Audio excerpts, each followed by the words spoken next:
Bonjour mes chers amis, bonjour. L'habitude a fait que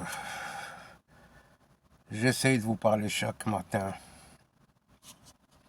en prenant mon premier café et vous prenez votre premier café. Donc on va savourer ensemble notre premier café de la journée. Et en savourant ce café,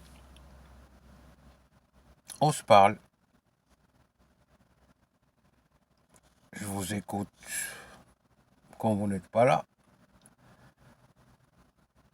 Parce que l'absence physique ne veut pas dire que le sujet est absent de notre esprit. Ça ne veut pas dire parce que tout absent existe dans l'esprit de l'autre, dans le cerveau de l'autre.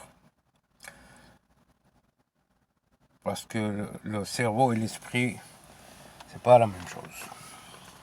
C'est deux choses différentes. Alors, je vous écoute et c'est à mon tour de vous parler. Et je vais vous parler d'un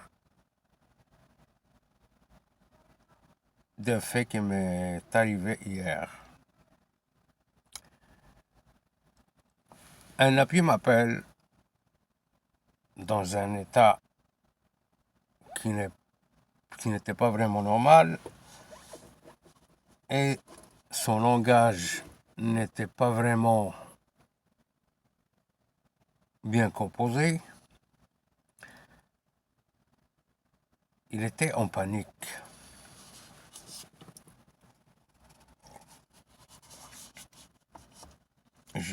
J'ai essayé de le calmer pour savoir qu'est-ce qui se passe.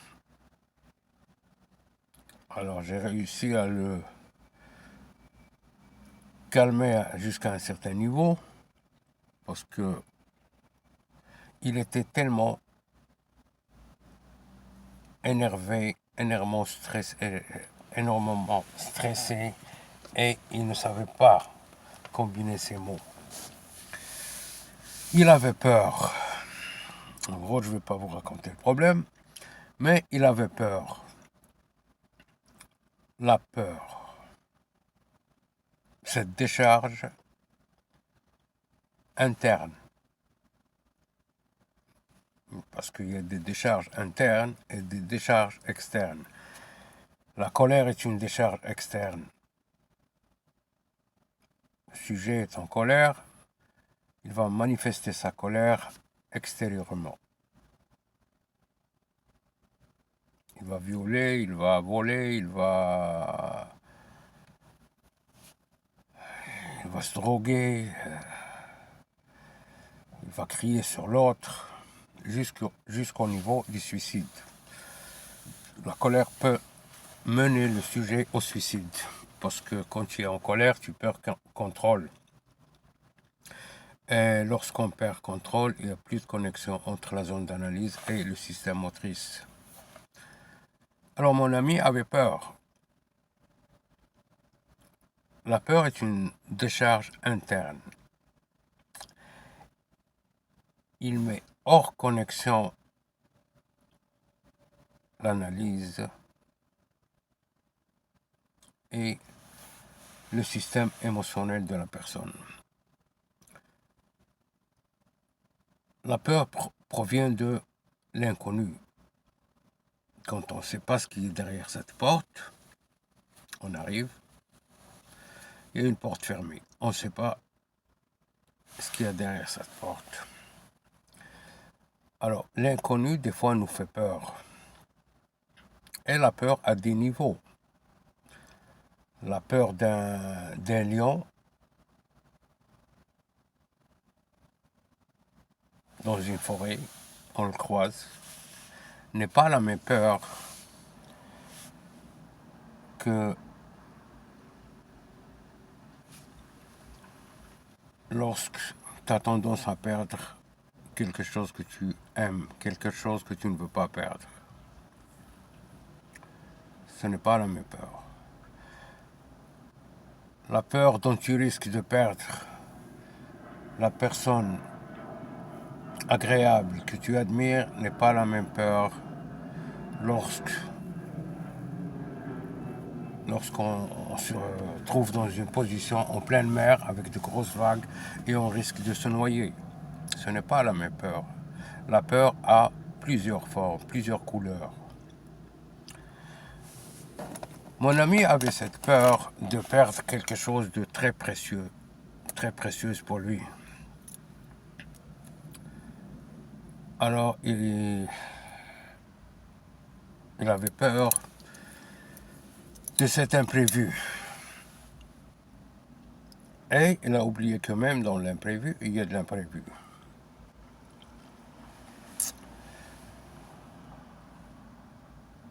Alors j'ai essayé de lui expliquer que pour affronter la peur, il faut aller chercher l'information.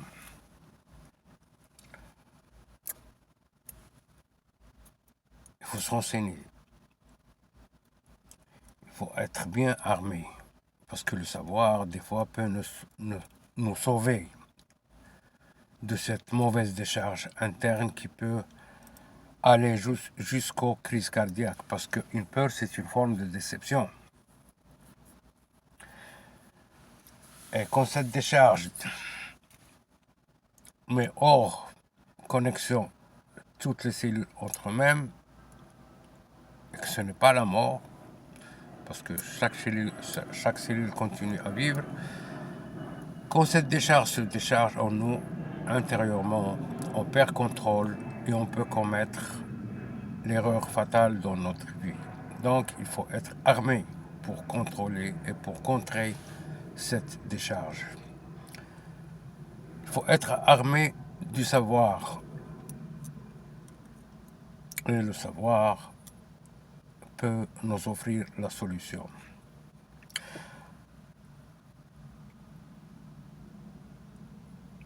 J'ai essayé de le calmer et lui expliquer que pour atténuer cette peur, pour éviter cette peur, il faut voir pour quelle raison il va perdre ce qu'il risque de perdre.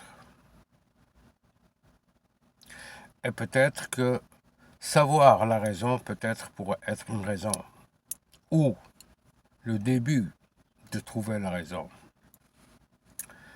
Parce que quand on sait la raison, on a déjà une idée du problème qui nous fait peur. Et là, nous pouvons réagir en fonction de trouver cette solution. La peur est une forme... la peur des fois donne naissance à la déception.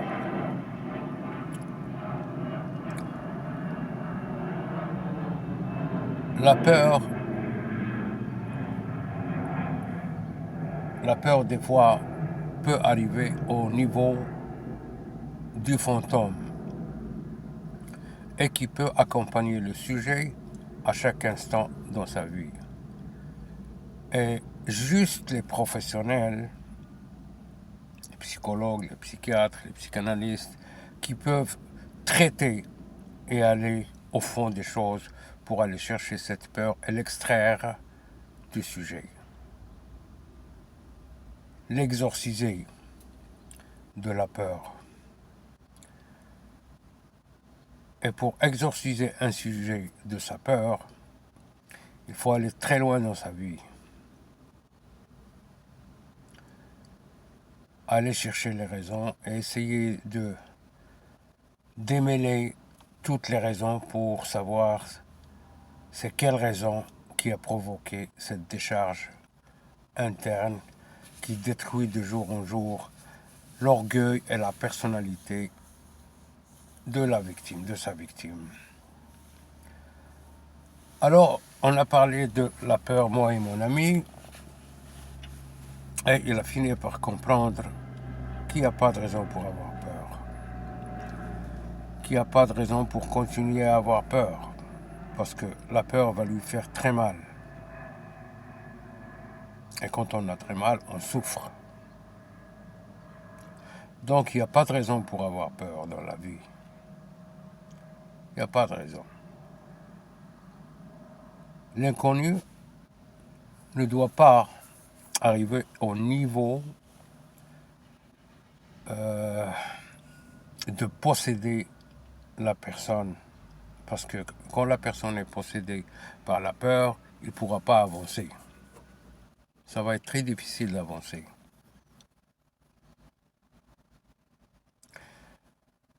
J'espère, parce que le café est presque fini.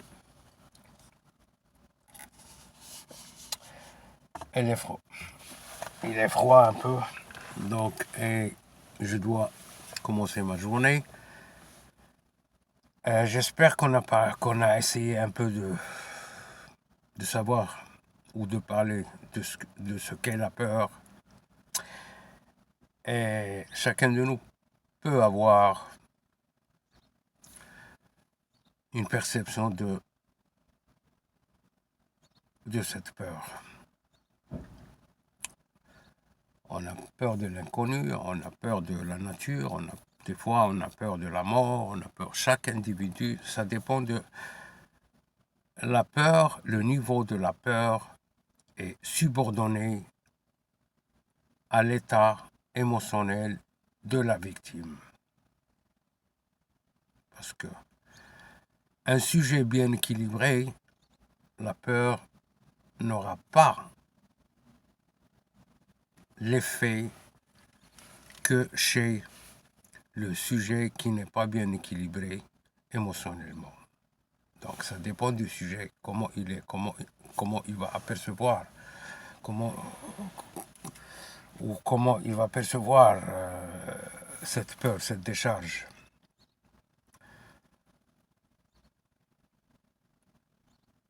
Alors, sur ça, je vais vous souhaiter une très belle journée et n'oubliez pas, selon votre vision des choses, ou vous aimez, vous cliquez sur aimer, ou si la vie nous offre quand même l'occasion de se reparler, vous vous abonnez à la chaîne et je suis à l'écoute comme toute autre personne, nous sommes à l'écoute de nous-mêmes. Vous avez quelque chose à nous dire, vous avez un commentaire, n'hésitez pas s'il vous plaît. Et nous sommes à l'écoute. Parce que je pense que nous sommes déjà 10 abonnés. Et ces 10 abonnés, chacun de nous écoute l'autre. On est fait pour ça. Si on embarque avec quelqu'un sur un bateau, ben, c'est sûr qu'on va être connecté pour la survie de ce bateau. Sinon, on va faire naufrage et ce sera l'échec. Alors, écouter l'autre est indispensable pour la continuité relationnelle. Parce que écouter, c'est comprendre. Écouter, c'est exclure la peur, parce que c'est comprendre. Et quand on exclut la peur, l'harmonie relationnelle fait surface. Alors, bonne journée et à la prochaine. Merci. Au revoir.